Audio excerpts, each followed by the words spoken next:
The Health Fix podcast teaches you how to take charge of your health naturally by giving you the information you need to elevate your health. Hello there, health junkies. Welcome to another episode of The Health Fix. I'm your host, Dr. Janine Krause. On today's episode, I have Maz de la Serna. We are going to be talking all about toxic relationships, and she's got a book coming out all about that, so we're going to dive into that. But she's, of course, an author, an entrepreneur, inspirational speaker, and host of the YouTube channel Phoenix Rising Collective, which she just started, and it's really cool. She has an amazing blog where she gets real on common topics we don't always talk about, like toxic relationships. And that's what we're going to be focusing on today. And her passion is to help people turn their hurt into happy, their pain into purpose, and their lives will be fulfilled with abundance. Maz, welcome to the podcast. Thanks so much for having me today, Janine. So now I saw on your website that you've got this great quote that says, no matter what kind of hand we are dealt, we always have the power to choose our next move. So powerful. Yeah, thank you. I think it is the outline of life, right? Things will always go up and down. Things will always happen to throw us off. It is just part of the journey, right? Nothing can be perfect. But if we can have control of ourselves and our thoughts and the perception we see a situation, like we can literally do anything. Like we don't need to let any kind of pain or setback define us. We can instead use that to strengthen us and make us stronger and give us wisdom and empower us, depending on how you want to look at it, right? Oh, for sure. For sure. And especially since we're looking at toxic relationships, I think a lot of people will get into a relationship and go, I don't know how to get out of this.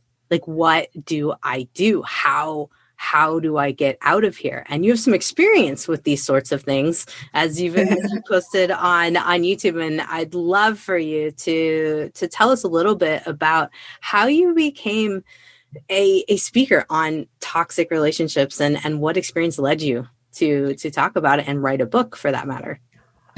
Yeah, so my book's recently published called I Deserve Better. And yeah, it's about the real and raw truth of relationships, friendships, and all connections in between. And yes, inspired by my series of toxic relationships. I think the book does help you like leave that as well. But mainly, again, what we were talking about before is about having power within and taking your power back. The moment you let an outside circumstance, place, people, thing, take control of your emotions is when you give your power away. So the purpose of my book is to pull you out of the victim mentality, because that's what I've learned from my journey of my series of toxic relationships. I was always being the victim and placing blame on the other person. And not to say that there is always the perpetrator and then there's the enabler. It takes two to tango.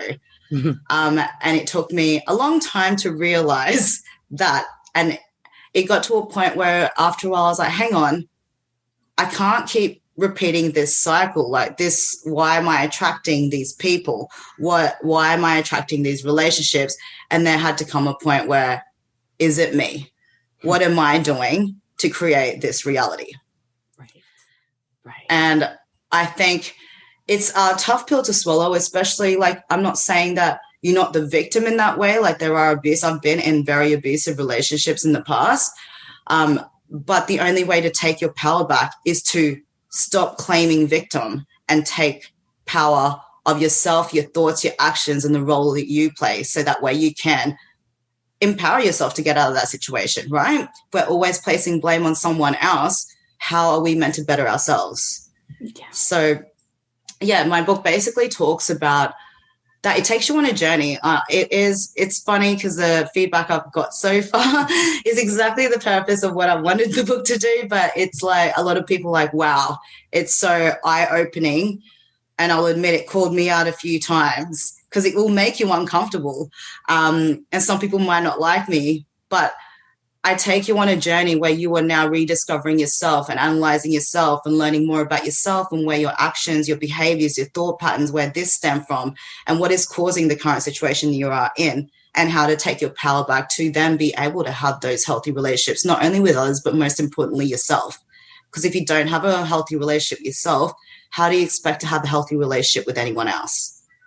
Oh, absolutely. Absolutely. I think that's kind of the foundation here, is really starting to find out, who you are and create this less toxic relationship first and foremost with yourself. It seems that so many people have those kind of relationships going on just within themselves. Yeah. And then that you attract what you are, right? It's true. So it's a tough pill to swallow, especially when you are feeling like you are the victim. And I'm not in any form taking that away. But in order to make changes in your life and to empower yourselves, is for you to remember the power is with you, and you do have the power to choose your next move. And you do have the power to know what you allow in, what you accept, what you don't. And people then become a reflection of that. If you notice, when you start making changes with yourself, the people around you start changing how they are to you as well. Mm-hmm. And it can be a little scary, because now when you change, you might start to see some people backing away or pushing up against your changes. What do you suggest when those types of things start to happen? What do you recommend? What was your game plan for that? How did you do that in your own world? Well, definitely. But when you're starting on that journey of self-development and empowering yourself and getting to know yourself, you've also got to realize, you want to be vibrating on a higher level where toxic people don't even know how to approach you, don't want to be around you, and you don't want that. And if you can just have faith that those things and relationships are getting cut off, or friendships or whatever, people are steering clear of you, that are negative energy. You're being looked after. If you're looking after yourself, the universe will help look after you. And if you can have faith that that's what's happening, it's reassuring. You're like, okay, well, you're saving me from a potentially bad disaster, So, yeah. And then when you are doing that, and the more you see that, you will start seeing you attract higher vibrating people, more energetic, positive people that can add value to your life. And you'll start noticing that. It's like when people leave, you make room for better people or better circumstances, right? Mm. Absolutely. Absolutely. I think the battle is for people to actually let go a little bit and trust. Courage. Yes. This trust and this faith component. So what would you say to someone right now that's like, okay, I know I have a toxic relationship, but what's the first thing I need to do? What do I start with? Again, it's all going back to basics, right? And sometimes it's not so obvious. It took me like many toxic relationships to finally get to that point. I started young and I was in one relationship after the next, and they were all very similar, just a different face, a different name, and it always went that same cycle. And it wasn't until I spent 5 years single after the last really bad relationships, should I say. And I spent 5 years single. And then I finally got myself into another relationship where I started seeing the red flags, and I started seeing, hang on, I know this cycle. But at that point, I had spent the 5 years prior learning how to have self-love, learning what I should and shouldn't accept, learning what I deserved, that I was like, I am not about to repeat this cycle, and there's no way you're going to take me back a decade after all of this. I'm not undoing all of my lessons. And yeah, so it was kind of like that. But for anyone that isn't it, like I said, instead of looking at the other person and blaming them, because the thing is, what everyone says and what anyone does is always a reflection of them. Always. Good or bad, it's always a reflection of them. And when we start to understand that, you start to not take things so personally. The majority of the times, unless you're on that path to self-development and being more consciously aware of self, and then you'd start being consciously aware of others, we're all adults as walking around as wounded children. True. And some of us are a bit more wounded than the other, but regardless, we all are traumatized and wounded in somewhat way. And we are all walking around reflecting that onto each other. So, and a lot of the times it's not intentional, no one's it's not an intentional thing. When you start to understand that, you can then start self-analyzing yourself, being like, well, where is my behavior stemming from? What role do I play? And with all of my clients that I work with, we go back. You need to go back from find the root problem. It could have been something a parent said to you as a child. That's not even a big deal, that later you realize, oh my God, this has been blocking me and affecting me my whole life without even, and it wasn't even like traumatic, so to say. Do you know what I mean? Or if you have had trauma, you've got to really start working on that and just going back to the basics, finding out the root issues, understanding why you're reacting or not reacting, and what's caused that. You know, why are you being passive if it is passive? Or if you are reacting, what's causing you to react? Is it triggering you and reminding you of something that you've experienced in your childhood or a past relationship? Or like, are you replaying cycles like unconsciously? So always go back to the basics, find out what that root problem is. So that way you can then go back and rework from that, right? Yeah. So it sounds like a lot of maybe journaling and kind of being very aware of, one, maybe the cycles that you get yourself into. So be like, all right, write down your last 3 crappy relationships and write down, what happened. But then also, like, what was it in you that's triggering you? So I like that what you said about going back to what maybe that blockage is. Do you feel that some people have, maybe if they haven't had trauma per se, do you think that some people might have multiple things that are kind of looping in their head? Oh, definitely. I don't even think it's like one thing. Like, you can have trauma, but then something that was little that was said to you could be affecting you even more. Do you know what I mean? And there could be people that are like, their parents are still happily married. They grew up in that, so to say, family. They've not experienced anything traumatic, but yet there's so many subconscious blocks and limiting beliefs that they're not aware of. And it could have been something as little as one of your parents said, you're not good enough to play that sport. Yeah. Do you know what I mean? That's not traumatic, but really it can be traumatic when it causes that block and limiting belief within ourselves. And so maybe when someone else in a relationship now tells you you can't do that, you're now triggered without knowing, hang on, this is the time that my parents said this when I was like 5, you know? Right. That's something really important to mention, is that things way back, like even as far back as like child, like maybe even before you could totally comprehend what the meaning of what they said, and then it, like, your subconscious takes it and runs with it. It seems like in some cases. Definitely. So tell me this. Now, you have a YouTube video that I loved. It was the 7 not so obvious signs of toxic relationships. And I think that a lot of people, when we say relationships, we tend to think about partnership relationships, but I think friendships can totally, and relationships with even your family can totally qualify here.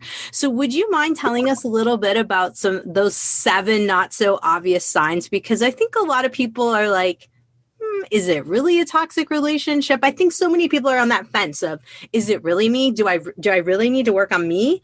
And really easy to push it off on being like, that's someone else's problem, not me. It can't be. Definitely.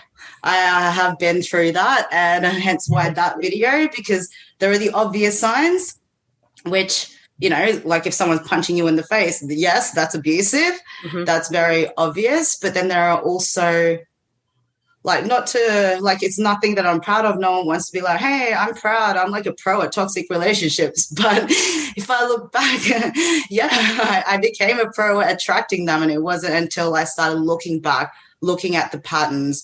What were the similarities? What were the signs? What did they all have in common? And then understanding, not without placing blame, but understanding from their perception, okay, the trauma has caused them to be like this. And now that makes sense. The codependency was here, and this sign has now highlighted that fact. Now I understand, right? I made that video a little while back, but I do remember one of the signs being when they tell you they love you from the get-go.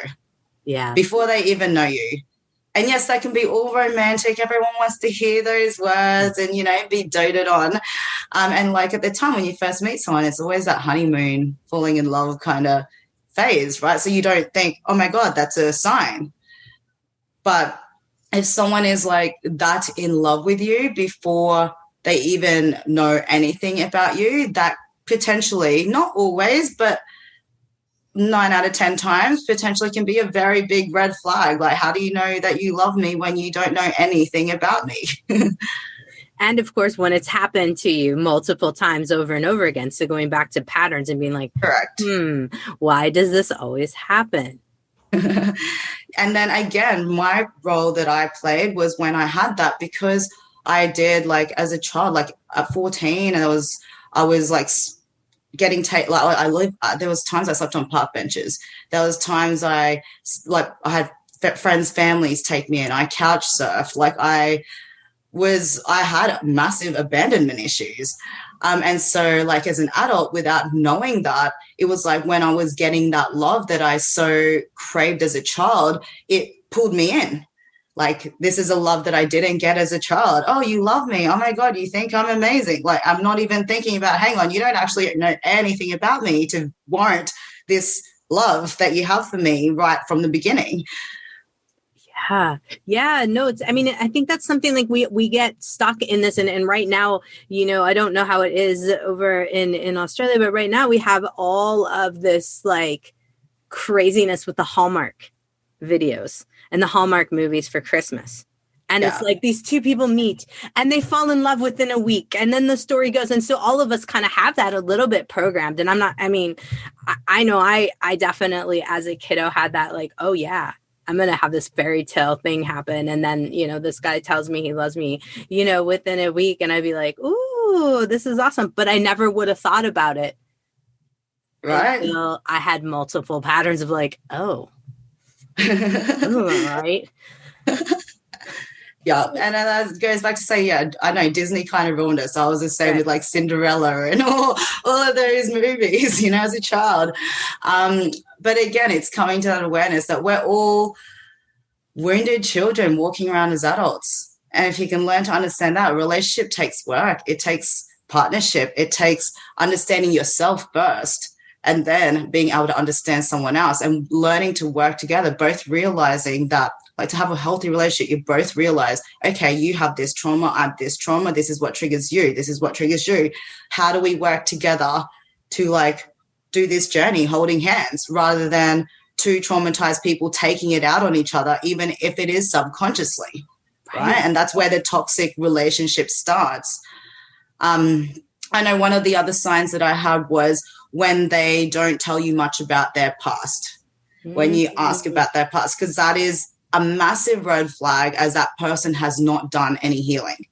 Just because you don't want to talk about it and you're avoiding it, that makes the problem worse, right? Yeah, no, I could see that. Because if they're not going to do anything, so nothing about them, but it goes our way in terms of being a female. We tell them everything. Yeah. And then when we're telling them everything, that can also turn around, especially if it is someone that is narcissistic or like actually really toxic like that and potentially dangerous. That's them now using things and tallying up a list of what they can now use against you, and they're finding your vulnerabilities and knowing how to be potentially able to manipulate you in future, right? But I think if someone is not willing to open up about their past and you're the only one fully doing it, that's a massive red flag. And all that screams is this person has not done their healing work. Because anyone that is truly working on their healing, like, because healing is an ongoing process. We're going to be doing it for the rest of our lives on this planet, you know what I mean? Yeah. But it highlights the fact that this person won't look at it, which is now swept under the rug, which is now building negative emotions inside them that they may not be even aware of. And so it's bound to happen that's going to erupt, right? And potentially, like, you need to be able to hit it on the head. Someone that really has done their healing, I believe, can speak about it, especially to someone very intimate, not to everyone. But if you're meant to be in a relationship, you should be able to open up about it.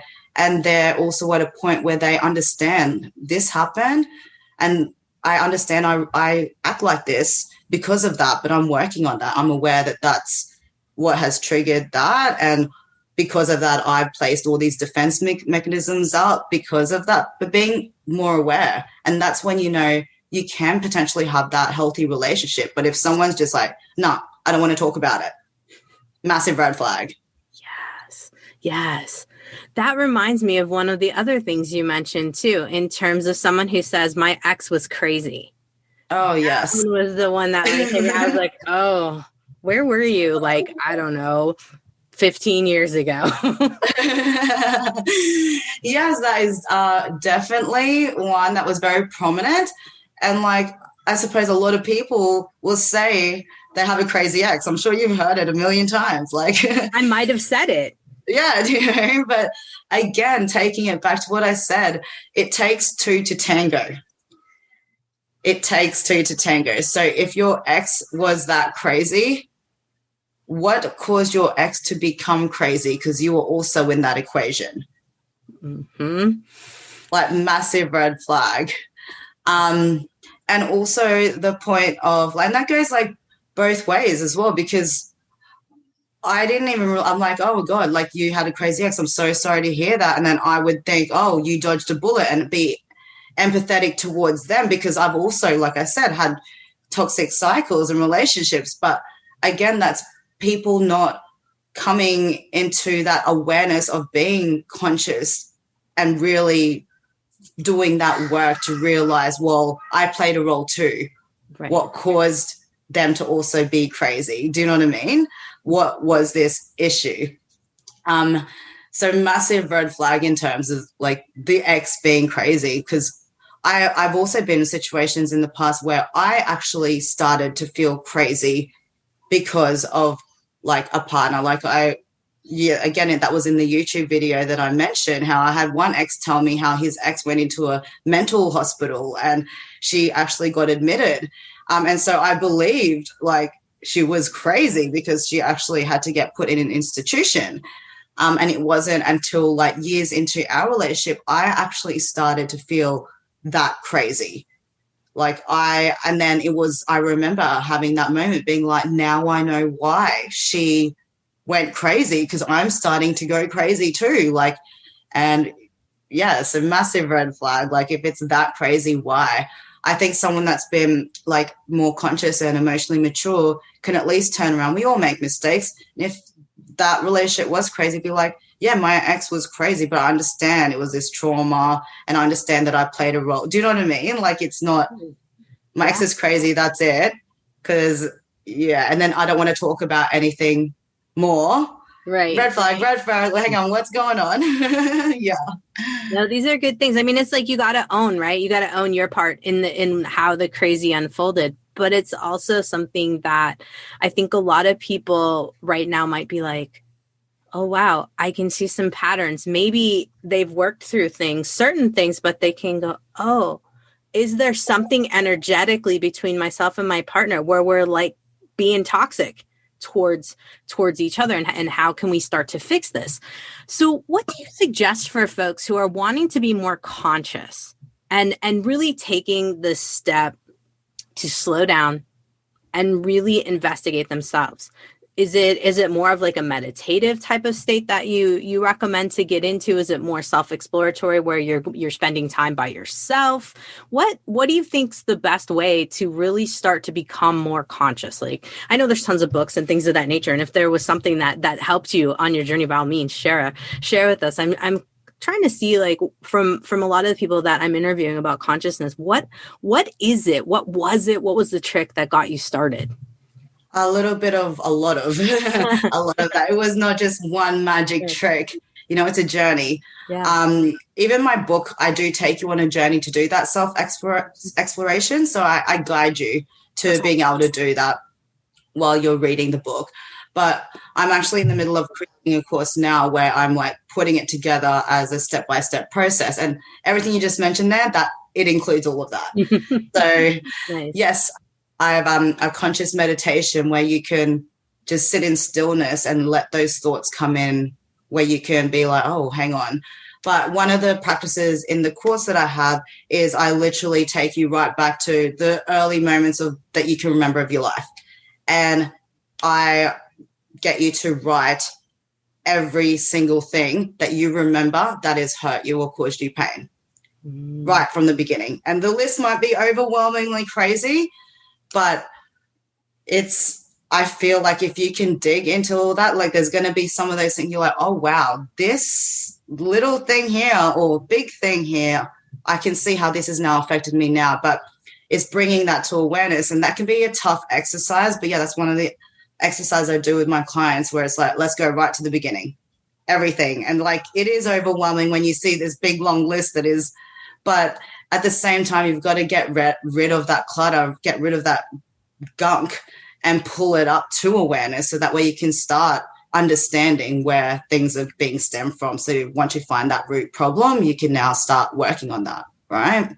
Oh my gosh. Yeah, no, that's incredible. I think for a lot of people that might seem a little scary, like, oh my God, Right? I'm going to dive into every single thing that's happened to me.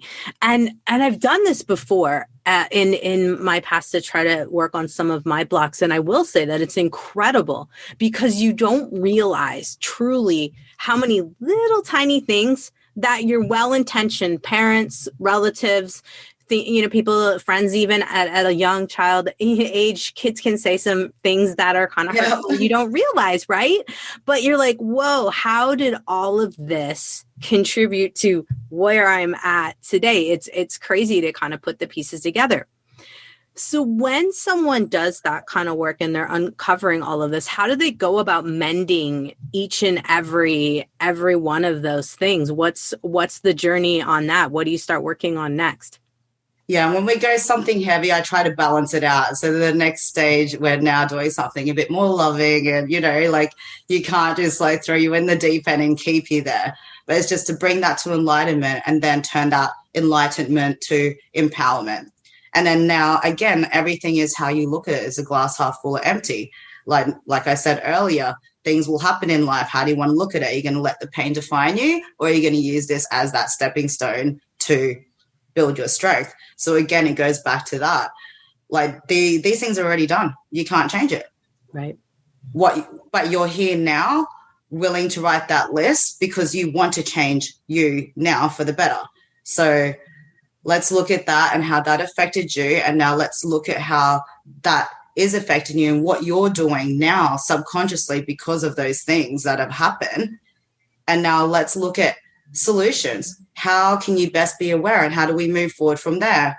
What do you suggest you do? And again, there'll be a list where bringing those behaviors that are mainly self-destructive and highlighting them, and then doing a chart of, let's say, what do we do now? Like, what is a better way to look at this situation? Same truth, but different perspective. And start turning that pain into, the hurt into happy, right?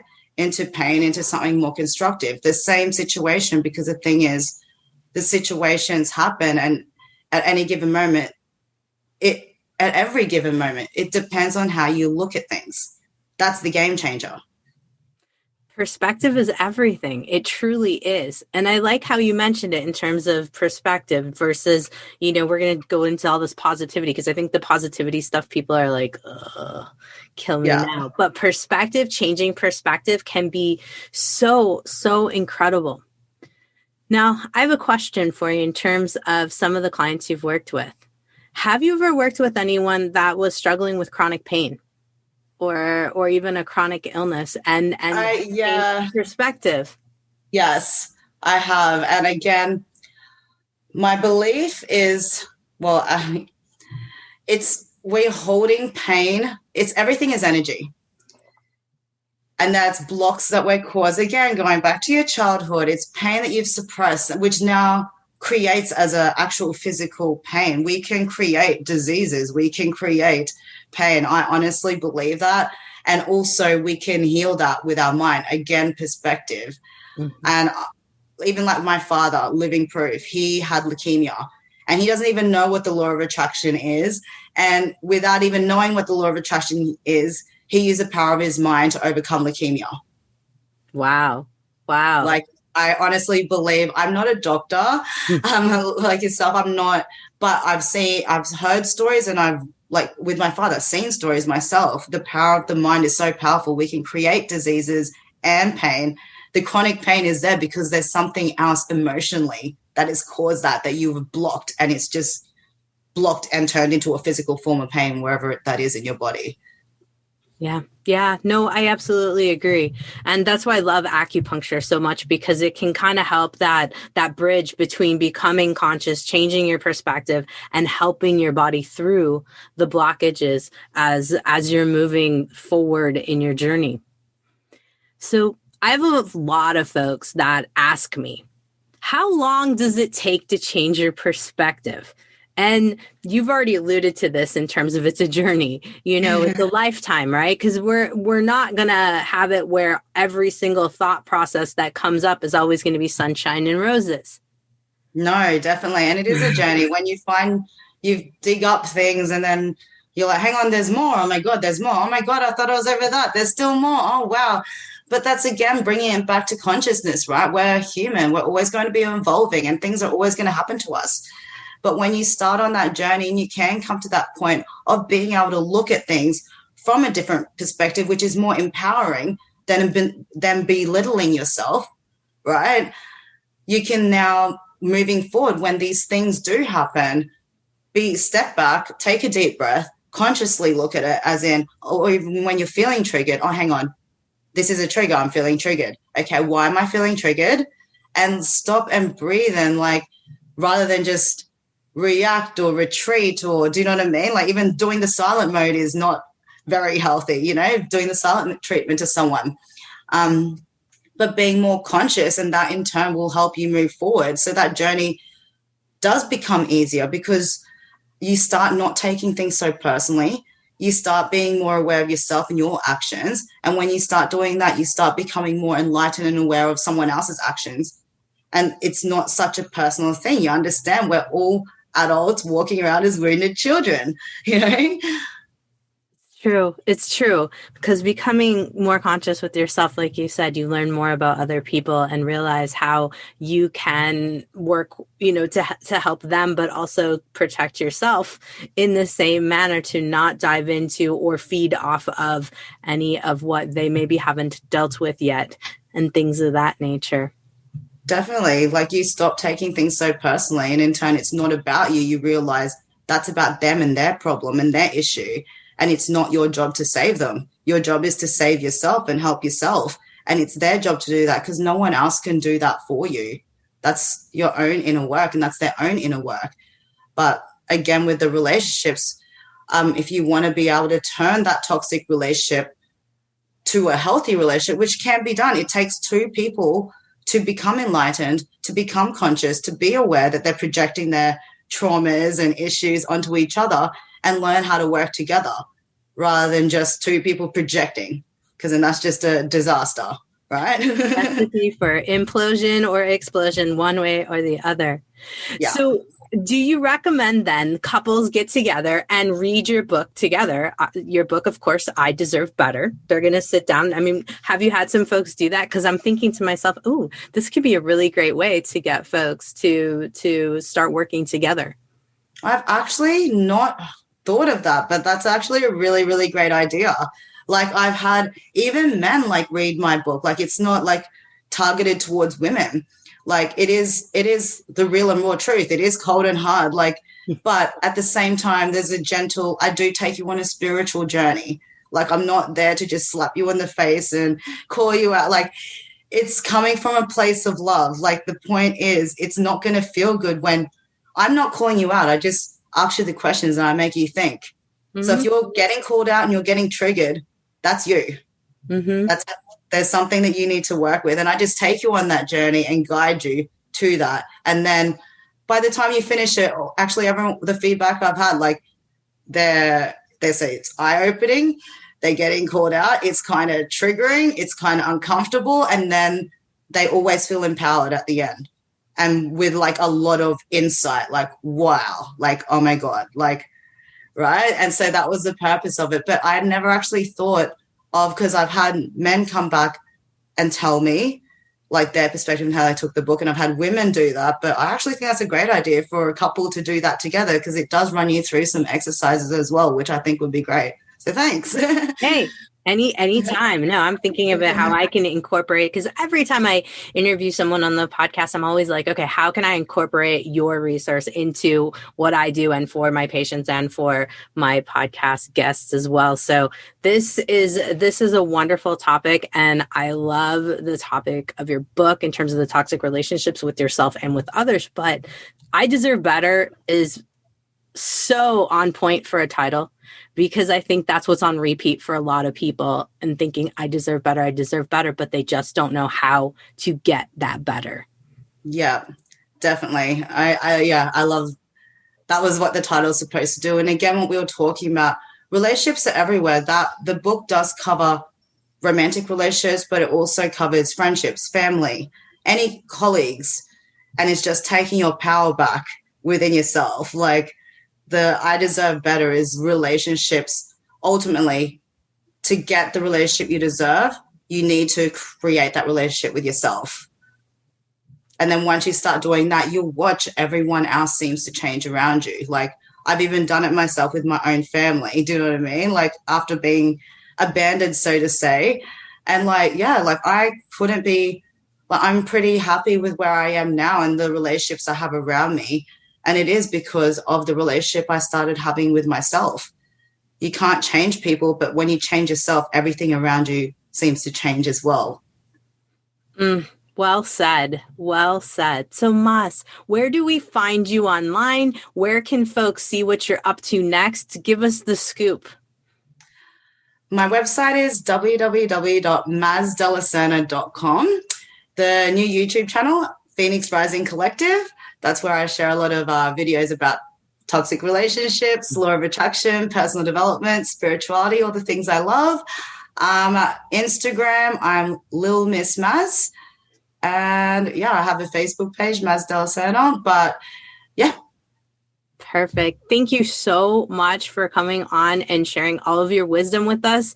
I can't wait to get your book and start handing it out. Thank you so much for having me. I love this chat. It was a pleasure.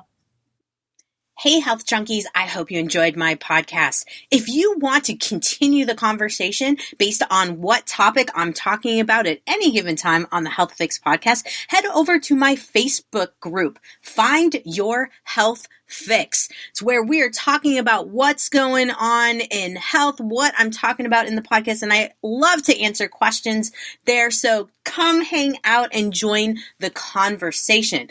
And by the way, right now I have a free Manage Your Stress Naturally course that you can grab on my website at drjkrausnd.com, because so many people are stressed out right now, and really it has to do with the basics, your routines and simple habits that are messing you up. So head on over to drjkrausnd.com and go check out my free course on managing stress naturally.